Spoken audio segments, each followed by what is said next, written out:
Bonjour. Alors, exercice, étude d'une spirale dans le cadre de la leçon 2 géométrie avec les nombres complexes. On va voir qu'on va surtout travailler avec des suites. L'énoncé, alors, une spirale. Le plan complexe est muni d'un repère orthonormé direct O, U, V. Alors, c'est 3 points, hein.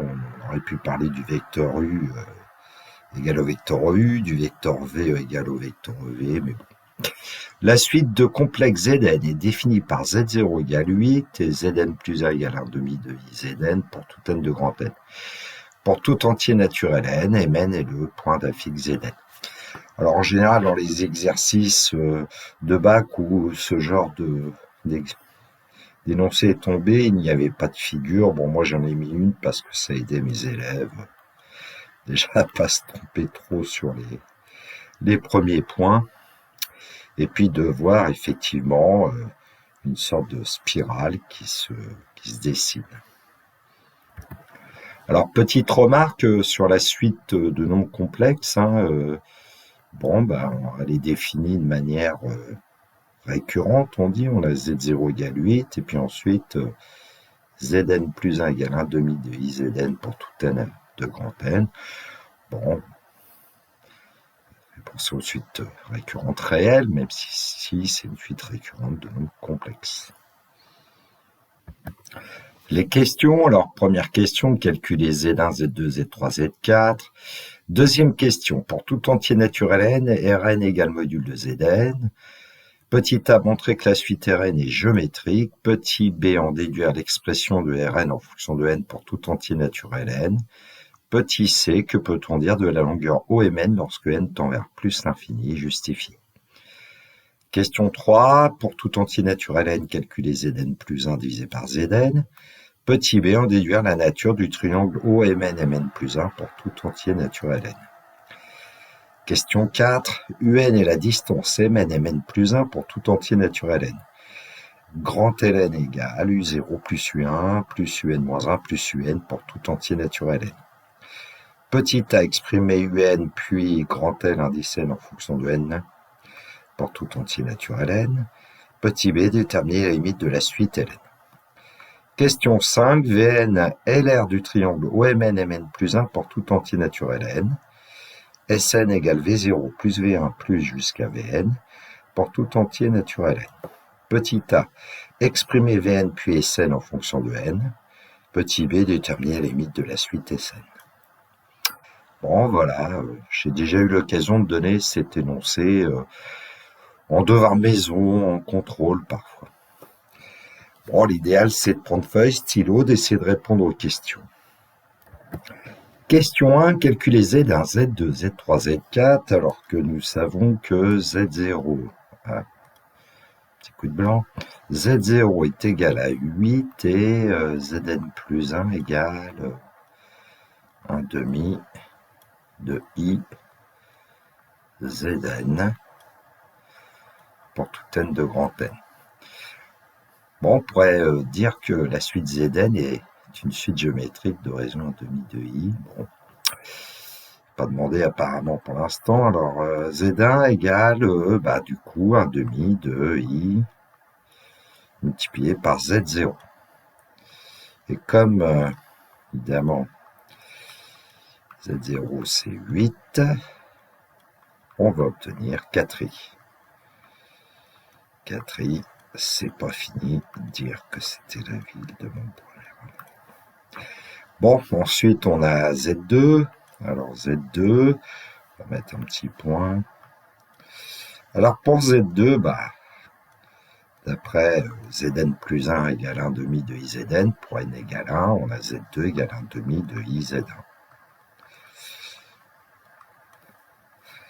Donc Z2, eh bien c'est 1 demi de I multiplié par 4i. Alors 4 fois 1,5 va vous donner 2 et 2i carré, i carré vaut moins 1, donc on va trouver Z2 égale moins 2.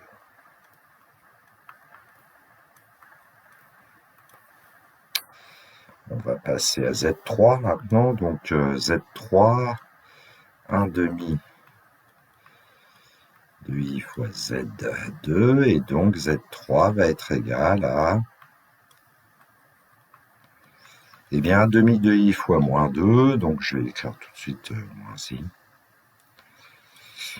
Et pour Z4, 1 demi de i Z3, donc Z4, c'est 1 demi de i multiplié par moins i. Là, je vais quand même l'écrire. Donc, Z4 va être égal à 1 demi multiplié par moins i carré qui vaut 1, donc 1 demi.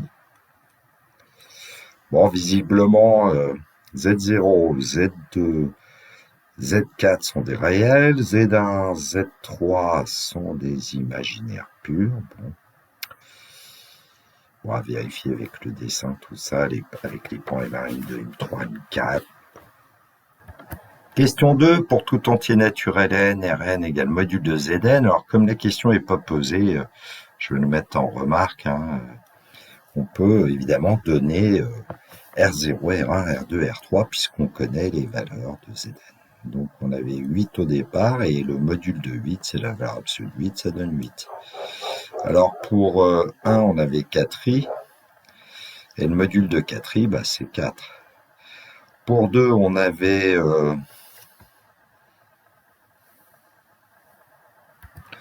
Z2 égale moins 2, donc valeur absolue de moins 2 en fait, 2.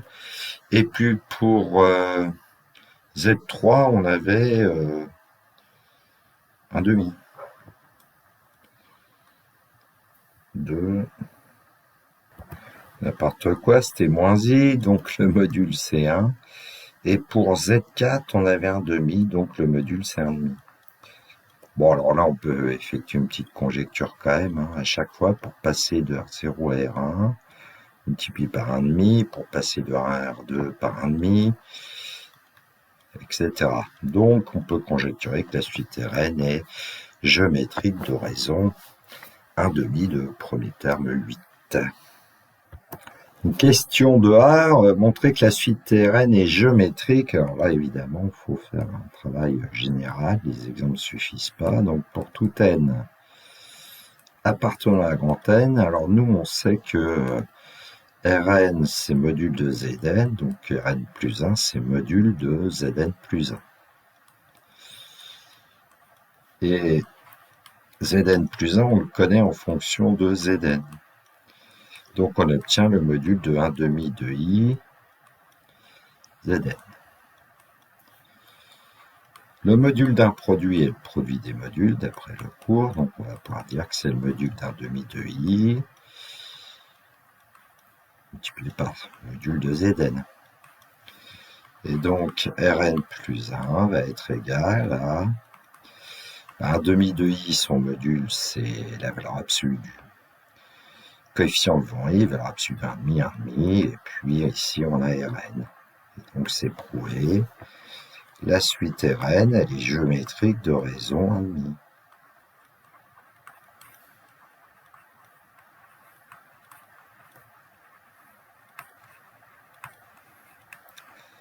Alors la raison, on l'appelle souvent petit q.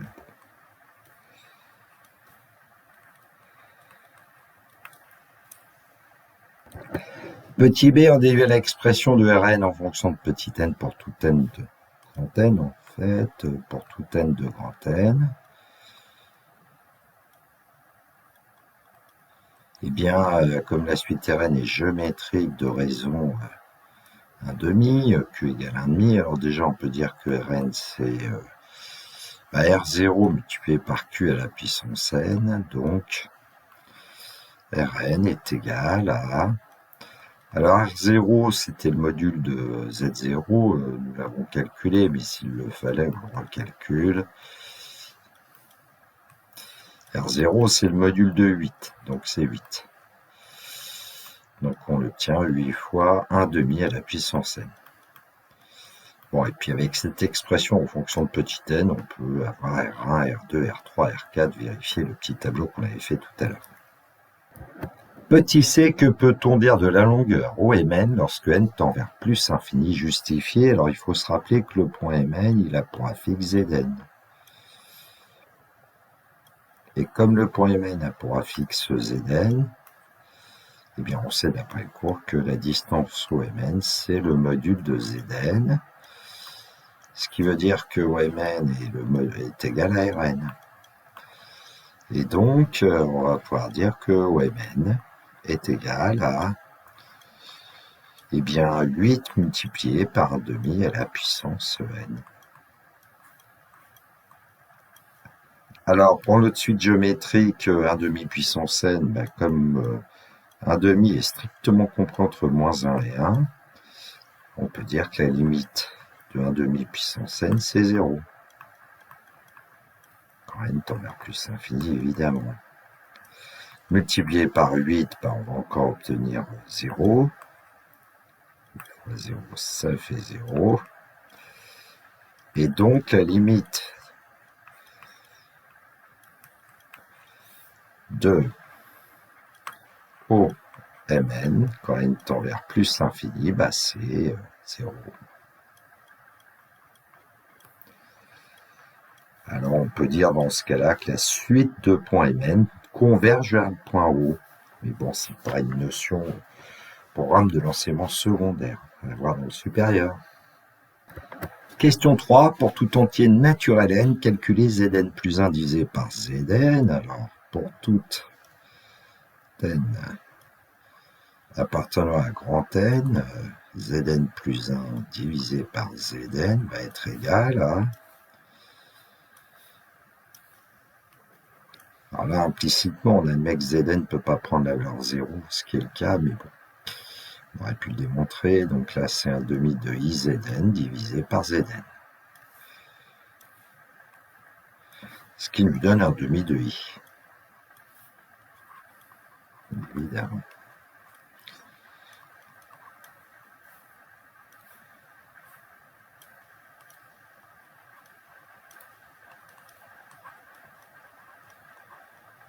Bon, on obtient un imaginaire pur. Ça va être intéressant, ça. Petit b, on déduire la nature du triangle OMN Mn plus 1 pour tout entier naturel n. Bon, alors, on se rappelle quand même que le point Mn, il a pour affixe Zn, et puis le point Mn plus 1 a pour affixe, évidemment, Zn plus 1. On va en déduire, on nous dit qu'on va utiliser ce qui est dit dans la question précédente, et on a vu que pour tout n appartenant à grand N,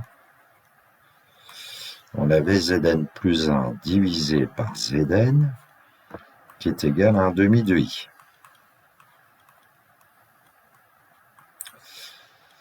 Bon, alors Zn, c'est l'affixe du vecteur Mn aussi.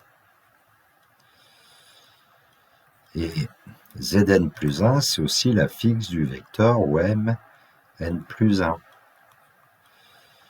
Et on a Zn plus 1 divisé par Zn, qui est un imaginaire pur, 1/2 de I. Donc les vecteurs OMN et OMN plus 1 vont être orthogonaux. Allez, 1/2 de I. Alors je vais dire qu'il appartient à l'ensemble des imaginaires purs qu'on a dit hier. Donc on va pouvoir dire que les vecteurs OMN et OMN plus 1 sont orthogonaux d'après le cours. Et donc le triangle OMN Mn plus 1 et rectangle en haut, la figure de départ nous l'indiquait.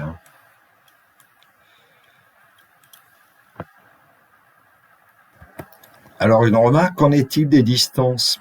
Alors Zn plus 1 divisé par Zn est égal à 1/2 de I. Donc on va passer au module, puis voir ce que ça nous donne. Donc module de Zn plus 1 divisé par Zn, c'est le module de 1/2 de I. La réciproque est fausse, attention. Et donc, module de Zn plus 1 divisé par module de Zn, puisque le module d'un quotient, c'est le quotient des modules. Et donc, on va obtenir 1/2. Ce qui veut dire que la distance OMN plus 1 divisé par la distance OMN est égal à 1 demi. Bon, autrement dit, OMN plus 1, c'est toujours 1 demi de OMN. Bon. Alors ça, évidemment, on le savait déjà, puisqu'on avait Rn plus 1 égale 1 demi de Rn. Bon. Juste pour voir comment on travaille avec les modules. Alors ça veut dire que quand on a un triangle et puis qu'on passe un rectangle ici, OMN plus 1 en haut, alors quand on va passer du point Mn au point Mn plus 1, eh bien, la distance OMN plus 1, c'est la moitié de OMN. Alors, ça veut dire que si on trace un parallélogramme, Mn plus 1 OMN, et puis je vais appeler ce point-là, par exemple, je ne sais pas, Pn. Voilà. Pn, eh bien, on a ce qu'on appelle un demi-domino. Parce que si vous avez une longueur ici, 2L pour Mn, ici vous aurez petit l, la moitié, donc si on trace à la moitié ici, on a l'assemblage de 2 carrés. Ça s'appelle un domino, donc Mn et Mn plus 1 s'appelle un demi-domino. Rigolo. Question 4. Un est la distance Mn, Mn plus 1 pour tout entier naturel n, et puis grand Ln est égal à U0 plus U1 plus Un moins 1 plus Un pour tout entier naturel n. Alors, je vais coder un petit peu sur la figure. Donc, M0, M1, c'est en fait ce qu'on appelle U0. M1, M2, c'est U1. M2, M3, c'est U2, M3 jusqu'à M4, c'est U3, et ainsi de suite. Bon, ici, on a que 4 termes, mais bon, et puis Ln, en fait, c'est si on s'intéresse à, ici, à L3,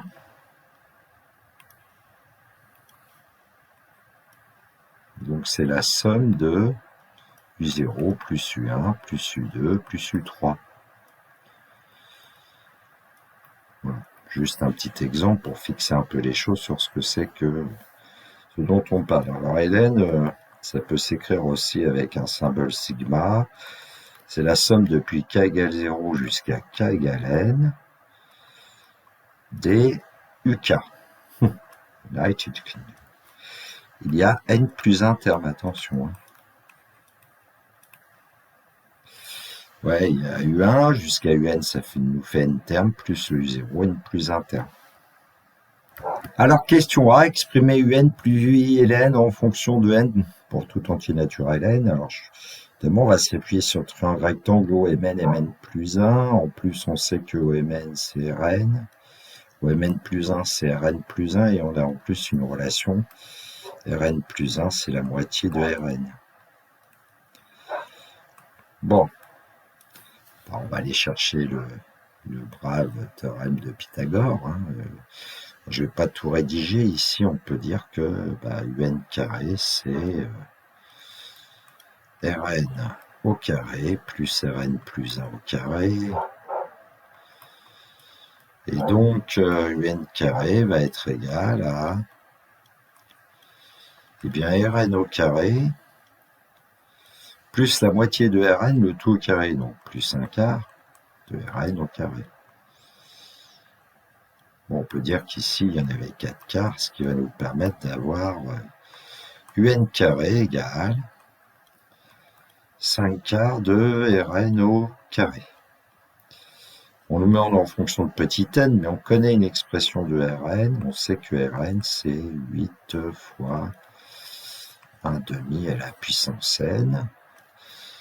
Et donc,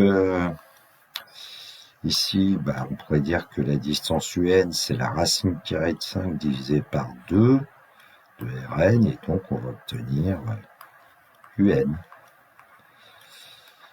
Racine carrée de 5 divisé par 2 fois 8, ça va nous donner 4 racines de 5 multipliées par 1 demi à la puissance n.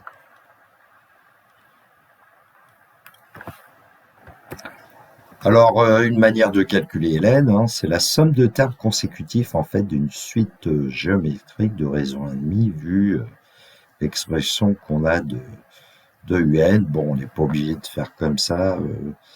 Alors, on va pouvoir mettre racine carrée de 5 sur 2, non, 4 racines de 5, pardon, en facteur.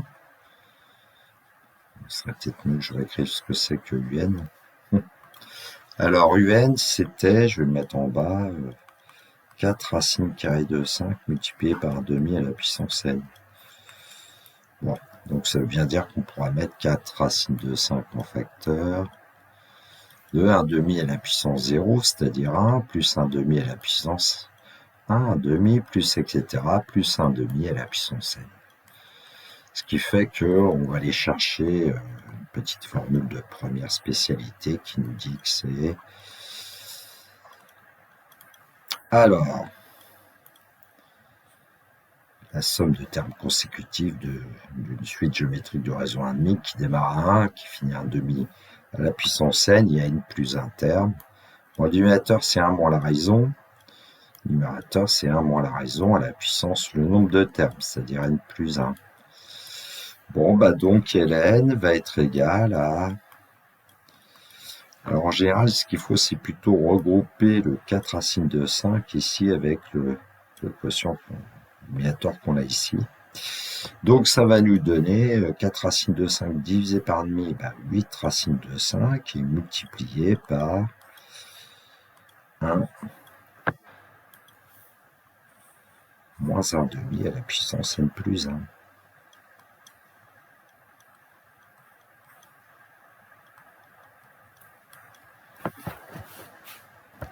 Déterminer la limite de la suite Ln, on connaît une expression de Ln en fonction de petit n, et puis ici on voit qu'il y a la suite géométrique 1 demi à la puissance n plus 1.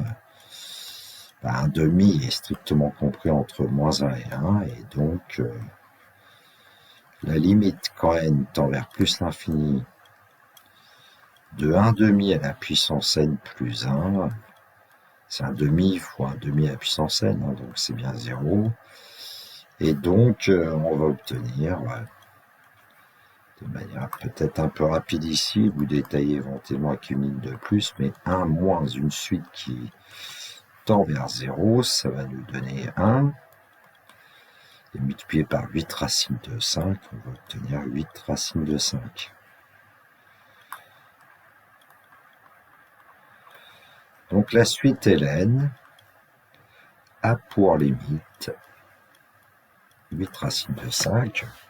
C'est une suite convergente vers un nombre réel, ici strictement positif. Question 5, Vn est l'aire du triangle OMN Mn plus 1 pour tout entier naturel n, et puis Sn c'est V0 plus V1 plus Vn moins 1 plus Vn pour tout entier naturel n. Alors qu'est-ce que c'est que finalement V0 V0 c'est l'aire du triangle OM0 OM1, donc voilà, V0 c'est l'aire de ce triangle, on aurait V1, V2, et puis V3 est un peu difficile à placer, mais V3, et on ajoute par exemple ces 4 R, et on obtient S3. S3, c'est V0 plus V1 plus V2 plus V3. Il y a 4 termes dans S3. Bon, et puis, qu'est-ce qu'on va nous poser comme question? Certainement d'exprimer Vn en fonction de n, et puis ensuite Sn, et puis certainement la limite de la suite Sn. Donc la question A, exprimer Vn puis Sn en fonction de n. Alors j'ai réalisé à nouveau une figure avec le fameux triangle OMN Mn plus 1 qui est rectangle en haut, et puis comme Vn c'est l'aire de ce triangle, Vn c'est un demi de OMN multiplié par OMN plus 1. Donc Vn est égal à 1 demi de Rn, et puis OMN plus 1 c'était 1 demi de Rn. Donc c'est en fait 1 demi de Rn le tout au carré, donc Ça va nous faire un quart de Rn au carré. Je vais mis là pour avoir de la place, un quart de Rn au carré. Et on sait que Rn c'est 8 multiplié par 1 demi puissance n, donc Vn va être égal à un quart multiplié par le carré de 8, 64, et multiplié par le carré de 1 demi puissance n. Alors on peut écrire 1 demi est la puissance de z, ou bien 1 demi au carré de la puissance n, c'est un quart. Je vais l'écrire comme ça parce que c'est un choix. 16 fois un quart à la puissance n.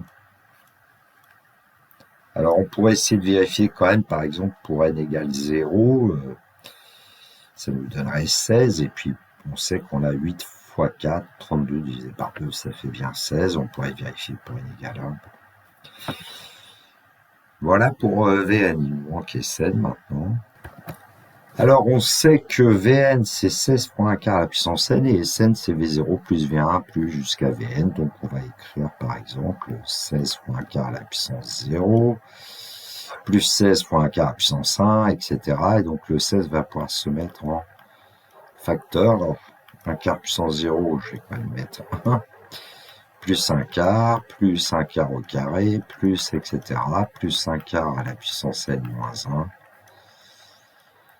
plus 1 quart à la puissance n. Bon. Donc Sn, c'est 16 multiplié par... Alors, d'après la formule de première, c'est donc au numérateur 1 moins 1 quart, et au numérateur 1 moins 1 quart à la puissance n plus 1.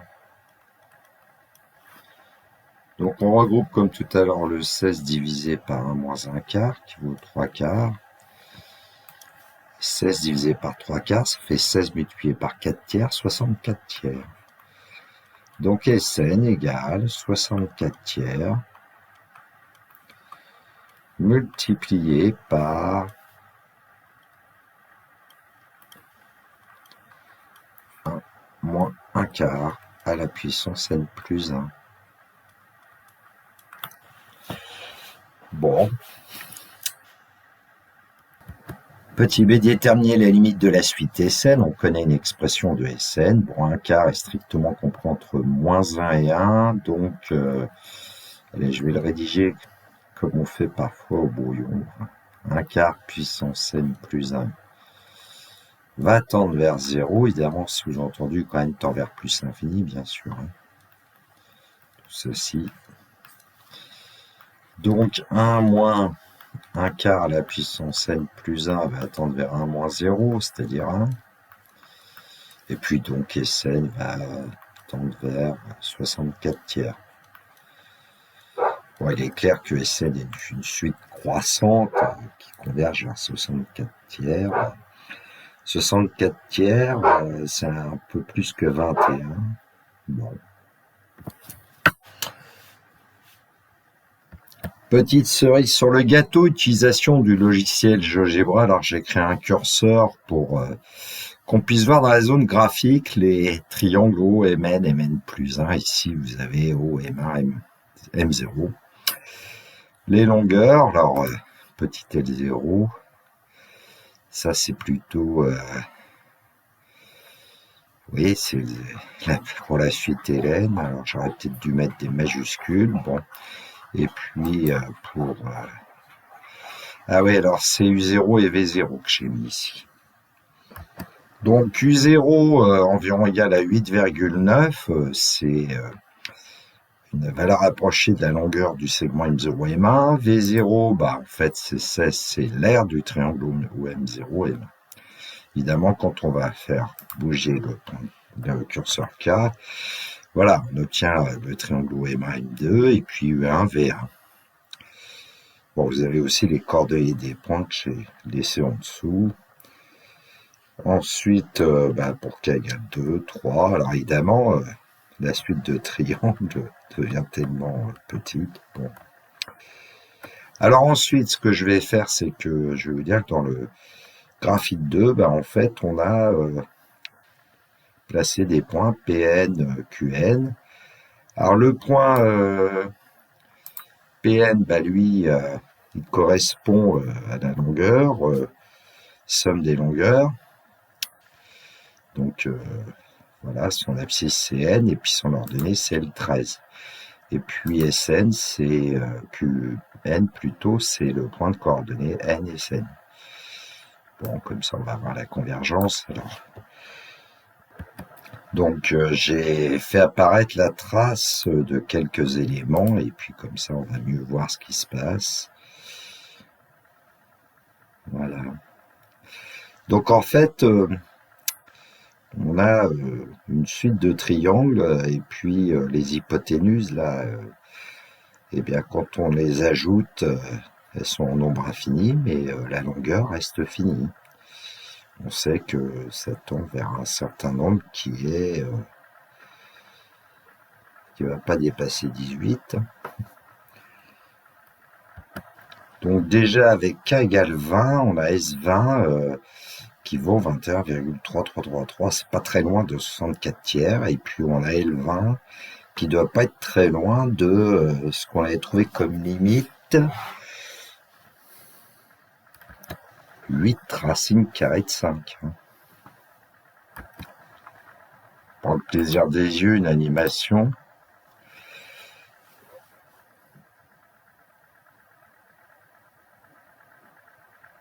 Ah, c'est beau, les maths expérimentales.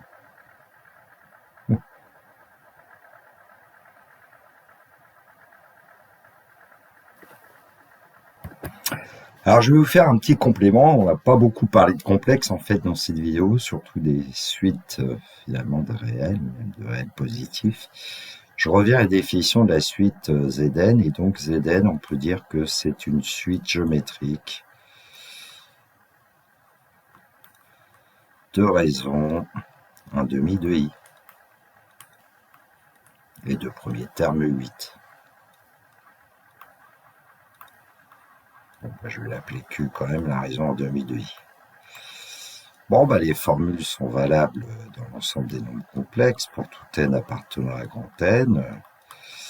Eh bien, Zn va être égal à 1/2 de i à la puissance n multiplié par z0, ce qui fait que Zn, c'est, j'aurais pu mettre z0 devant, 8 fois, eh bien, 1/2 à la puissance n multiplié par i à la puissance n. Bon. Donc je vous ai réécrit le résultat qu'on avait, et en fait ici on peut faire une petite remarque. I puissance n, c'est un complexe qui a pour module 1, puisque i a pour module 1, et à la puissance n par module de i puissance n, c'est module de i à la puissance n, donc c'est 1 puissance n, c'est égal à 1. Donc on retrouve en fait Rn, c'est 8 fois 1/2 à la puissance n, c'est le module de Zn. Alors on pourrait essayer de travailler avec l'argument de i puissance n, mais bon, c'est pas grand chose dans cette leçon 2 sur la notion d'argument. En tout cas, ce qu'on peut dire, c'est que i puissance n, c'est une suite périodique de période 4. Donc on va pouvoir par exemple exprimer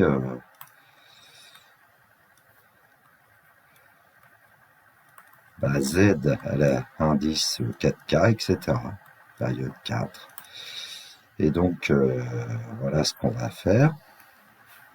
Eh bien, avec un nombre k appartenant à grand n, on va exprimer z indice 4k. Donc, c'est 8 fois 1/2 à la puissance 4k fois i à la puissance 4k. Mais i puissance 4, c'est 1. Donc, en fait, ici, on a 1. Voilà l'expression de z indice 4k. On peut vérifier pour k égale 0 et pour k égale 1, vu les calculs qu'on avait fait au départ. Donc voilà la première expression. Ensuite, on a z indice 4k plus 1. 8 fois 1/2 à la puissance 4k plus 1 multiplié par i à la puissance 4k plus 1, et ça on sait que c'est le nombre i. Donc il nous reste i. Donc on a un imaginaire pur, avec un coefficient ici positif. Z indice 4k plus 2, eh bien ça va être 8 fois 1,5 à la puissance 4k plus 2, multiplié par eh bien, i à la puissance 4k plus 2. Donc ça, c'est comme si c'était i carré, et donc on a moins 1. Donc je vais gommer, et puis c'est moins en fait ici. Et puis il nous reste z indice 4k plus 3, qui va être égal à 8 fois 1,5 à la puissance 4k plus 3, multiplié par i à la puissance 4k plus 3, et ça on sait que c'est i au cube, et i au cube c'est moins i. Donc on va obtenir moins 8 fois 1,5 à la puissance 4k plus 3 i. Alors on peut même s'arranger pour exprimer avec simplement un indice pair ou un indice impair. Alors voilà comment on procède. Si n vaut 2k, k appartenant à grand n, i puissance n c'est i puissance 2k, c'est donc i carré à la puissance k, c'est moins 1 puissance k, et du coup on va pouvoir dire que z indice 2k, c'est 8 fois 1,5 à la puissance n, alors 2k, ça serait mieux quand même, on va écrire 2k, même si n vaut 2k, on va écrire tout en fonction de k, multiplié par moins 1 à la puissance k. Bon, et puis si n égale 2k plus 1, avec k appartenant à la grande n, bien sûr, que va-t-il se passer? Tout simplement, on remultiplie par 1,5 de i, donc pour passer de z indice de k, z indice de k plus 1, ou bien on peut refaire un travail comme on a fait tout à l'heure. Donc, z indice de k plus 1, ça sera 8 fois 1,5 à la puissance 2k plus 1, multiplié par moins i à la puissance k. Bon. On peut encore exprimer autrement z indice de k, on va pouvoir dire que c'est 8 multiplié par 1,5 à la puissance de k, on a déjà vu que c'était 1,5 au carré puissance k, 1 quart puissance k, multiplié par moins 1 à la puissance k, du coup, réduction, z indice de k égale 8 multiplié par moins 1 quart à la puissance k. On peut vérifier pour les valeurs de k égale 0, 1, 2. Bon. Et puis pour z indice de k plus 1, qui est égal à 8 multiplié par 1,5 à la puissance 2k plus 1, multiplié par moins i à la puissance k. Alors moins i à la puissance k, on pourrait dire que c'est moins 1 puissance k, i puissance k. Et donc 2z de k plus 1, eh bien il va être égal à quoi? Alors 1,5 à la puissance 2k plus 1, on va sortir 1,5, ça va faire 4, multiplié par 1 quart à la puissance k. Si je vais un peu vite, vérifiez-le. Fois moins 1 puissance k fois i puissance k. Bon, le moins 1, on peut le mettre avec le 1 quart, et puis du coup, on va obtenir quelque chose un petit peu plus réduit. Moins 1 quart à la puissance k, 4 fois moins 1 quart à la puissance k, multiplié par i puissance k, donc on pourrait dire moins 1 quart de i à la puissance k aussi. Hein. Bon.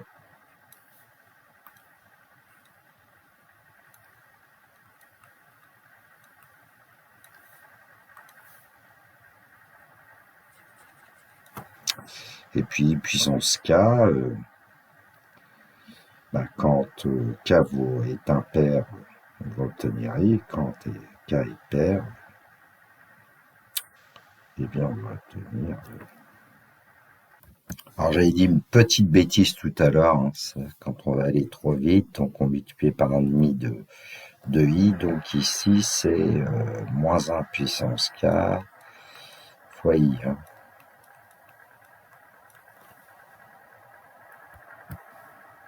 Du coup, ça me permet de rectifier ce que j'avais dit tout à l'heure quand même.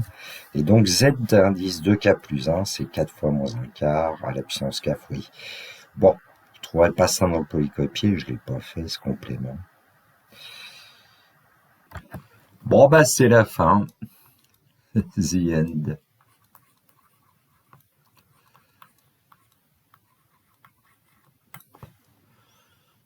Cette vidéo est terminée pour moi. Il me reste à vous souhaiter une très belle journée. Surtout, prenez bien soin de vous. Que la force soit avec tous ceux qui étudient.